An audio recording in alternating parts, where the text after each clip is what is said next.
What's up, guys? Thanks as always for supporting the show. It would mean a lot to me if you would take a second to scroll down and hit that subscribe button so you don't miss any more of our videos. Also, make sure you follow us all over social media so you don't miss any of our content or show announcements. A couple of big wins over the weekend against the Brooklyn Nets and the Detroit Pistons. Steph put on an absolute show against Brooklyn. Dropped 40 points. Hit one of the craziest shots of his career, left shoulder fade from 40 feet to beat the halftime buzzer. Just a ridiculous shot. I want to talk a little bit about that specific footwork and how Steph's just been deadly on it here in a little bit.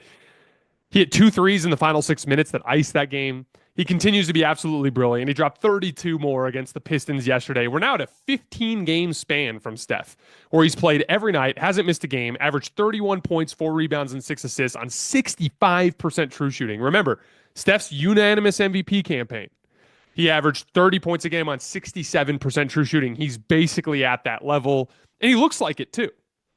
I talked about how the best example of it is his paint scoring in a video a while back. I shared some stats with you guys about how since Jimmy Butler came to the team, his rim attempts and his efficiency have skyrocketed since Jimmy came to town. But another example that has come to light to me is his movement shooting, particularly sprinting to his right. I've talked about this concept on the show before, but it is the hardest shot for a right-handed shooter. Most right-handed shooters, when they're taking a jump shot, their shoulders are not square to the basket. They're tilted slightly to the left. Why? Because it's just kind of a natural spot for the shooting motion to exist. Most right-handed shooters are very comfortable moving to the left, shooting to the left. Because as they're running, it's an easy 1-2 with that right foot, left foot, as they're planting their feet to get up straight up and down. And when they're off the dribble, they're already canted in that direction so they can take step backs and shoot. Shea's a great example. That step back that Shea shoots all the time. He's using that right foot to jab because his right foot's going to be forward when he shoots anyway. And so as you're moving as a shooter to your left, it's easier. Most ball handling shooters in the league, if you funnel them to the right, they're going to go to the rim. If you funnel them to the left, they're going to settle for a pull-up jump shot. That's like a basic defensive principle that works for the most part at all levels. But the very best shooters in the world can also shoot really well moving to the right. It's just way more difficult, specifically on your legs. That same dynamic is reversed. I want to shoot with my right foot slightly canted forward and my left foot slightly back, but I'm running towards my right-hand side. So as I'm running, my left foot is closer to the basket and my right foot is closer to half court. And so in order to rise up and knock down a shot sprinting to my right, I have to plant that left foot, swing that right foot all the way around and plant it as close to forward as possible, usually not. And then as I'm jumping, I have to square up in midair in order to rise up and knock the shot down. It is a very difficult shot, specifically on your legs. And that's the most exciting part that I've seen from Steph over the course of the last couple of weeks, other than the stuff in the paint. He's sprinting into that jump shot, running to his right, and he's hitting that thing. He hit a big one against the Pistons late. He had a big one against the Nets late. He had another one a couple games earlier. The fadeaway that he hit against the Nets, that's also a same sort of concept. He's pivoting over his left shoulder and squaring up in midair to knock down a shot. That, to me, is a great sign that Steph has a really strong base right now. And that, to me, is the most important part.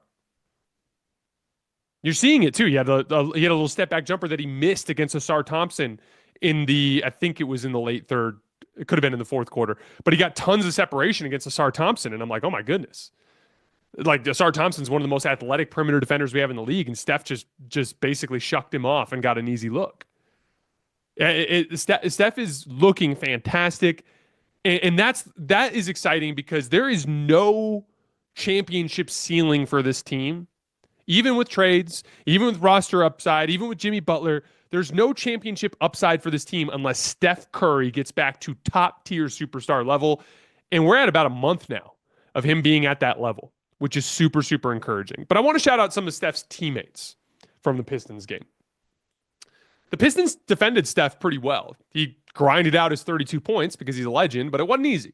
Asar Thompson did a good job on him in this game. Jalen Duren logged some really good at-the-level reps in that fourth quarter, even got a strip on Steph trying to cross over in front of him in that stretch. But the Warriors were able to go somewhere else for offense down the stretch. Jimmy was fantastic all night. He had 26, 9, and 5, one of his better stat lines as a Warrior. Did a lot of work against Isaiah Stewart in switches in the bench groups. He's already showing some nice chemistry with Quentin Post as like a ball screen guy. He can get some favorable switches there because nobody wants to leave Quentin Post open on the pop if they can avoid it. He's good at like kind of operating in the dunker spot off of Jimmy. And Jimmy's just doing a really nice job with those bench groups. But he also hit one of the biggest shots of the game late. Tie game, little over a minute left. Just cleared the left side of the floor. Gave the ball to Jimmy against Tobias Harris. And he just sat in that hesitation dribble and rose up over the top and knocked down a big shot to put the Warriors up 2. And then Draymond Green, 2 massive plays. A beautiful pass to Steph on a cut where he was cutting through the lane, and Malik Beasley was like face guarding Steph. And Draymond identified that he was face guarding him, and that means he's open. If he's being face guarded, it means he's not watching man and ball. He's only watching man. So Draymond just threw this easy breezy little pass, and Steph saw it, just sealed Malik a little bit, allowed the pass to come in right over the top, and then flipped it in for an and one. Beautiful read from Draymond Green.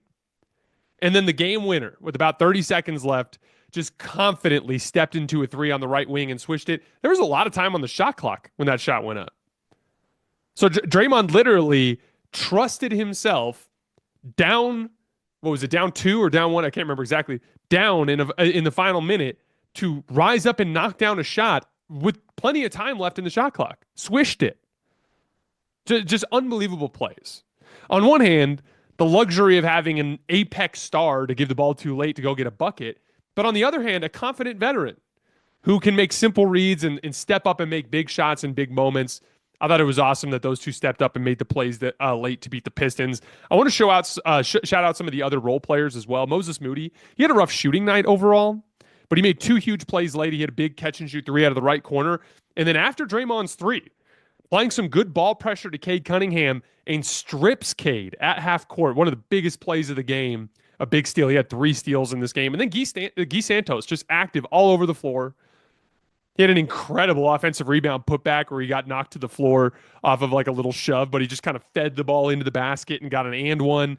He had this nice play too late in the game where he was operating with the ball at the right wing and there was off-ball action running, and the Pistons were just completely geared towards the off-ball action, and Guy just ripped through to the right, saw a driving lane, and got all the way to the basket and made a layup.